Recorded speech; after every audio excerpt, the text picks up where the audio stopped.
proposto, que foi TEP, né? O tromboembolismo pulmonar. Pode passar, Rafa.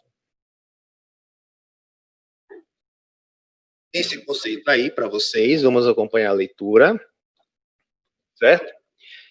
A embolia, ou TEP, é a oclusão da artéria pulmonar, ou um dos seus ramos, geralmente ocorrendo quando um trombo venoso profundo se desloca do seu local de formação e emboliza para o fornecimento sanguíneo arterial de um ou dos dois pulmões.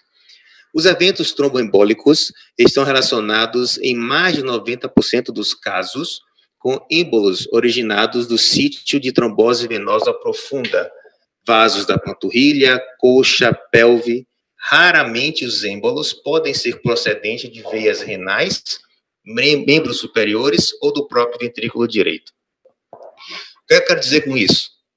Que falou em TEP, a gente tem que pensar também em TVP, tá bom? Uma coisa não pode ficar dissociada da outra. E qual é o principal fator de gênese da TVP? É a mesma do TEP, tá? É a estase sanguínea. E quais são os principais fatores de risco de ambos? Pode seguir.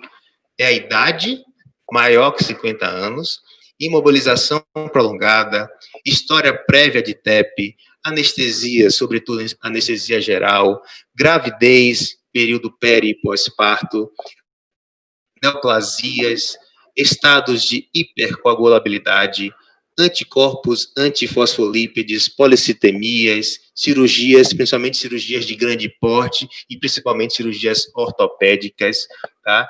Trauma tecidual, obesidade, varizes, anticoncepcionais, enfim. Então, são fatores de risco para a TVP, e se tem fator de risco para a TVP, tem fator de risco para a TEP, porque esse trombo formado lá embaixo na perna pode se deslocar e ir para o pulmão. Quais são os sinais e sintomas do TEP agudo? Tá? Vamos falar dos sinais e sintomas apenas do TEP agudo, mas nas imagens vou mostrar os dois TEPs, agudo e crônico, para a gente diferenciar. Mas o TEP agudo porque é mais dramático, principalmente quem está aí na emergência, e como é a Liga Acadêmica de Pneumologia, então vale a pena a gente citar isso aí, tá? Então, tá aí, taquipneia, estertores, hiperfonese de B2, ausculta cardíaca, taquicardia, febre, flebite, cianose, e os sintomas, aquilo que a gente vê, né? Dor torácica, dor pleurítica, dispneia, apreensão, sensação de morte iminente, tosse, hemoptise, sudorese, síncope, tá bom? E os achados radiográficos e sinais radiográficos do TEP. Pode passar, Rafa, por favor. Os achados radiográficos, tá? A primeira coisa que a gente tem que ter em mente é que o TEP, o estudo da TC, deve ser feito com protocolo específico, com contraste. Eu sempre coloco aqui para os nossos residentes e doutorandos e residentes tanto de clínica médica quanto de radiologia, que ao pedir a tomografia de tórax com protocolo para TEP, quando você pensa nisso, você, por favor, coloque angio-TC com protocolo específico para TEP, porque o ROI que a gente vai ler, o contraste, é colocado no tronco da artéria pulmonar. Não peçam apenas angio-TC de tórax, tá? Porque a gente fica sem saber se vocês querem ver o TEP ou se quer ver a angio torácica, tá bom? Perdão, a aorta torácica. E como tem alguns sinais e sintomas que eu vou citar aqui e mostrar mais na frente, faz parte da alteração pulmonar, o ideal é sempre que peça angio-TC, um protocolo específico para TEP, e TC de tórax. Na verdade, são dois exames em um só, tá? A angio-TC, com protocolo específico para TEP, para, de fato, flagrar o TEP, flagrar a falha de enchimento na artéria, e a TC de tórax, para a gente flagrar as alterações pulmonares, se porventura tiver. E caso não tenha TEP, a gente, com a alteração da TC de tórax, a gente consegue, às vezes, definir o motivo do sinal e sintoma que o paciente possa ter. Exemplo, o paciente pode não ter TEP, mas tem uma alteração pulmonar do tipo consolidação, atelectasia e derrame. Isso explica a dispneia do paciente. Mas se você pedir apenas TEP, a gente pode apenas citar se tem ou não tem TEP e passar desapercebido numa alteração sutil do parênquima, tá bom? Então, isso é o que a gente sempre tenta explicar aqui para os colegas, tá certo? Então, quais são os achados radiográficos? Esse deve ser feito com um protocolo específico, como comentei, e aparece aqui falhas de enchimento no contraste dentro do ramo, o ramo arterial cometido, alteração de atenuação e perfusão pulmonar, e os sinais, corcova de Hampton, que é a opacidade triangular periférica, ou o sinal do halo invertido, representa a isquemia do segmento ou subsegmento acometido, o sinal de Westermarck, que é a oligoemia das áreas pulmonares mal perfundidas, e o sinal de Pala, que é a dilatação da artéria pulmonar. Então, esses marcados aí é o que praticamente eu vou mostrar para vocês aqui no decorrer da aula, certo? Essa aí é a anatomia, então, venosa da perna, tá? Veio essa fena, perdão, vamos nos ater aqui na parte venosa profunda. Então, tem aí a veia poplítea, aí passa para a veia femoral e pega a femoral comum e segue para a ilíaca. Digamos que um trombo é formado na poplítea. Dá só um toque, Rafa, só um. Isso, formou um trombo na poplita. Então, qual é o caminho que ele vai seguir? Ele vai seguir aí, se ele deslocar, isso, ele vai seguir pela poplita, femoral, femoral comum, ilíaca, e vai seguir lá para cima, tá certo? Qual o sinal ultrassonográfico da TVP? Veias dilatadas com conteúdo heterogêneo, ecogênico, não compressivo. Dá apenas um toque, Rafa, por favor. Eu coloquei aí só a imagem da femoral comum, perfeito? Dilatado, com material ecogênico e não compressivo. E por que coloquei essa imagem aí? É só para a gente sair um pouco do chato de aula e ir para o lúdico, tá? A gente está diante aí do sinal do Mickey, tá? Dá só um toque, o roxinho aí, a safena, a femoral comum, é o rosto do Mickey, a entrada da safena é o nariz dele, tá? E as orelhas é a artéria femoral profunda e a artéria femoral superficial, apenas a artéria femoral. Pode voltar aí só para o pessoal olhar, pronto, tá bom? Se esse rostinho do Mickey não comprimir, se o rosto dele não fechar, aí então o trombo é na safena. Perdão, o trombo ele é na femoral comum. Tá certo? Mas, óbvio, se for lá embaixo na poplita, quem não vai ser compressivo vai ser a poplita e por assim vai, tá bom? Eu só coloquei a imagem realmente para a gente ter essa visão lúdica, a gente decorar a anatomia aí dessa junção safeno-femoral. Dê só um toque, Rafa.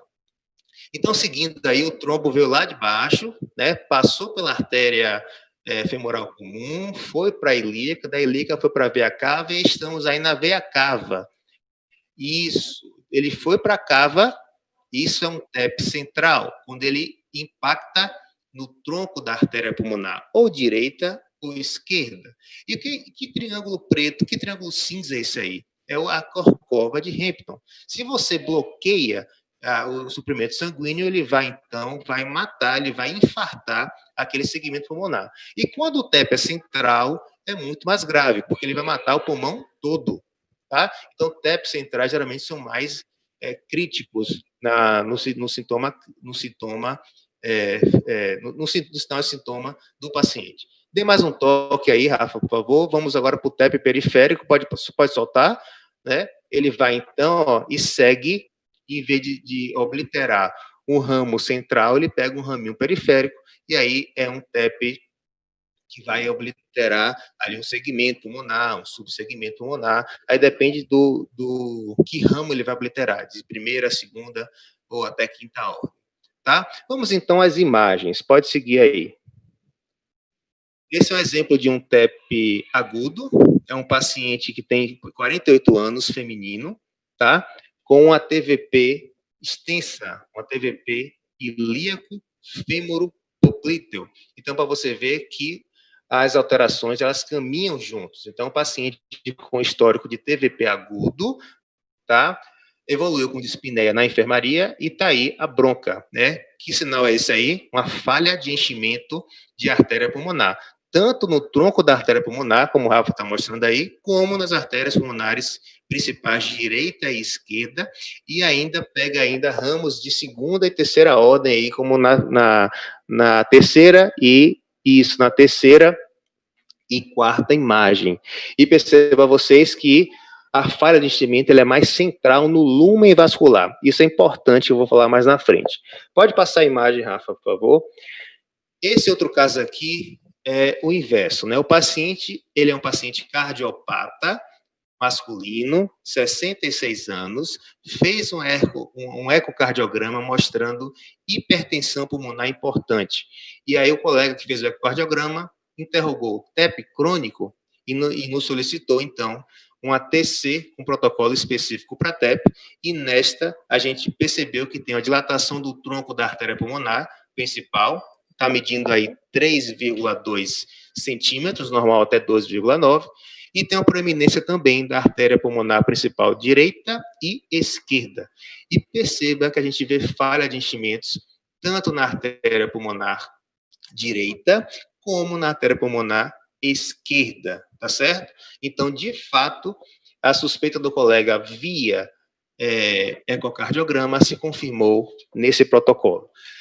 Segue a imagem, é o mesmo paciente, agora no corte coronal e no sagital oblíquo, pode passar, isso, corte coronal e um sagital oblíquo, tá? Um coronal oblíquo, na verdade, e a gente vê essa falha de enchimento aí na periferia do vaso, tá bom?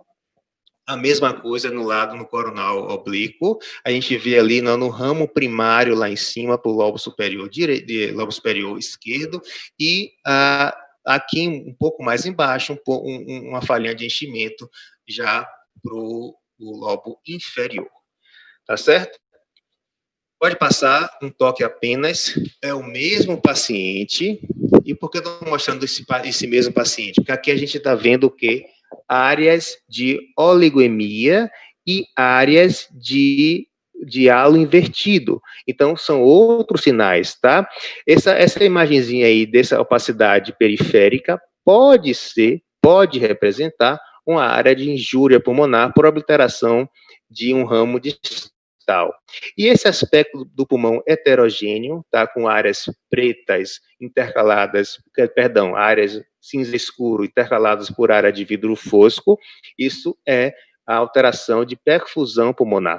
O que acontece aí? As áreas em vidro fosco são as áreas normais, tá? São as áreas que têm mais vaso. E as áreas que de cinza escuro são áreas com menos vaso, áreas de oligoemia. E isso onde Rafa está mostrando aí é o MIP, é o corte, o MPR, é o corte padrão, corte axial. A segunda imagem é o mini-MIP, onde a gente espessa o corte, mas valoriza o quê? Áreas de baixa densidade, por isso a gente valoriza áreas aeradas, tá? Por isso tem esse aspecto aí. E a gente fica claro aos nossos olhos que tem uma heterogeneidade do pulmão, tá bom? Áreas cinza escuro, sem vaso nenhum, e áreas cinza um pouco mais claro, que a gente vê ali um pontinho branco ou outro de vaso. E no MIP, perdão, que é a terceira imagem, que é o espessamento, mas de máxima intensidade, portanto, a gente valoriza os vasos, a gente vê a correlação perfeita aí. As áreas que são pretas ou cinza escuro no mini-MIP são áreas com pouco vasos no MIP. Se você fazer essa correlação aí, você percebe muito bem isso. Mostra aí, Rafa, por favor, para eles. As áreas mais cinza escura no mini-MIP aparecem com menos vaso no MIP, tá? Então, é assim que a gente avalia esse aspecto de heterogeneidade pulmonar, esse aspecto de oligoemia, tá bom? É óbvio, quando a gente tem essa imagem, trabalha no workstation, a gente pode brincar com as imagens, fica muito tranquilo o diagnóstico, tá bom? Pode passar mais uma vez? Isso. Perfeito. Essa imagem aí é também de um TEP crônico, tá bom? Perceba que tem uma dilatação, TEP crônico não, perdão, uma alteração de uma provável hipertensão pulmonar, tá? Tem uma dilatação importante da artéria pulmonar principal, né? Lembra que o normal é até 2,9, está medindo 3,9. 7, e neste aspecto de uma hipertensão pulmonar, tá? A gente, nesse caso dele, não vimos TEP, mas a gente consegue ver as mesmas imagens mostrando, pode passar a imagem, mostrando áreas de heterogeneidade do parênquima. Pode passar a imagem, o slide. A heterogeneidade do parênquima, né? Áreas cinza escuro, com poucos vasos, intercaladas por áreas com a atenuação em vidro fosco, com mais vasos de permeio, tá? Que é confirmado, então, na imagem do mini-MIP, a terceira imagem aí, tá bom? Então, aspecto de hipertensão pulmonar também pode aparecer dessa forma e pode ter ou não ter TEP, ok? Pode passar um slide só, Rafa. Isso não passa nada ainda. Então, nós vimos dois tipos de TEP, o TEP agudo e o TEP crônico. Mas como é que a gente separa aí? Eu coloquei aí a esquerda da tela, em relação a vocês, o TEP agudo pode dar só um toque, né, em que a alteração do parênquima, a falha de enchimento, ele é mais central no lume vascular, geralmente não tem dilatação de artérias pulmonares, seja do tronco, ou seja da artéria pulmonar direita ou esquerda, e pode dar mais um toque, e mostramos isso via imagem, tá? Isso é um TEP agudo. Já no TEP crônico, do lado oposto, tem uma dilatação da artéria pulmonar e a falha de enchimento ela é mais periférica ao vaso. Dê mais um toque, por favor, Rafa, e nós mostramos isso na imagem, né? Então, fica fácil da gente decorar.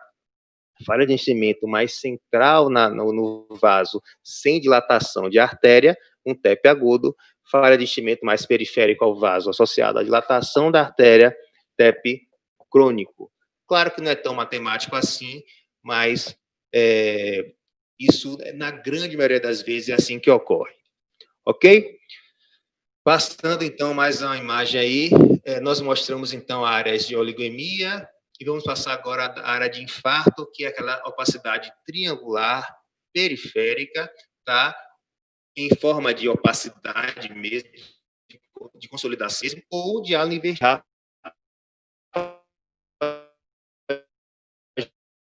Já nos antepostos periférica, associada à área de vidro fosco, o espessamento intraceptal central, tá? Esse exame é interessante porque esse exame foi feito sem protocolo para TEP no dia 12 de junho do ano passado, tá? Então, quase um ano e pouquinho, né, atrás. E, por conta deste achado, nós sugerimos fazer exame com protocolo específico para TEP. Teve um delay aí em relação à solicitação do exame do colega e o protocolo específico. Pode passar, Rafa? O exame foi feito, então foi do dia 12, ele só foi feito o exame do dia 21 de junho, mas, de fato, confirmou que tinha TEP apontando para aquela região ali. Então, eu coloquei a sequência de imagens, tá?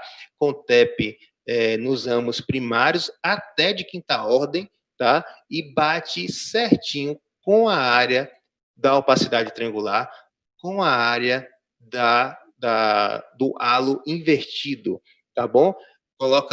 Passa mais um slide que mostra exatamente isso aí, as falhas de enchimento, tá? Batendo exatamente com a área triangular, tá? Então, mostrando para vocês que esse aspecto de opacidade triangular, periférica, de base larga, ou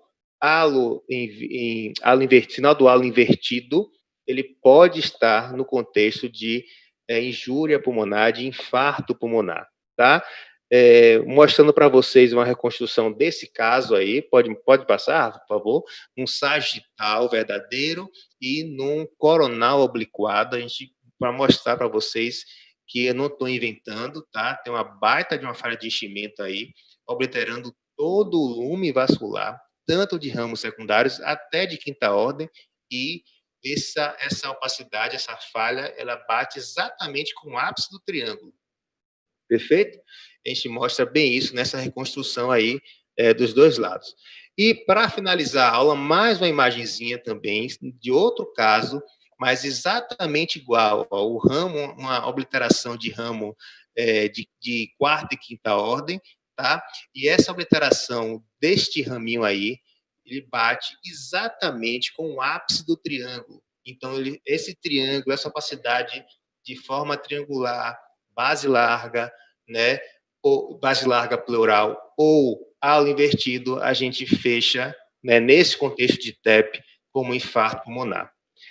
Beleza? Aula grande, aula corrida, muita informação, mas espero que vocês tenham gostado aí, tá bom?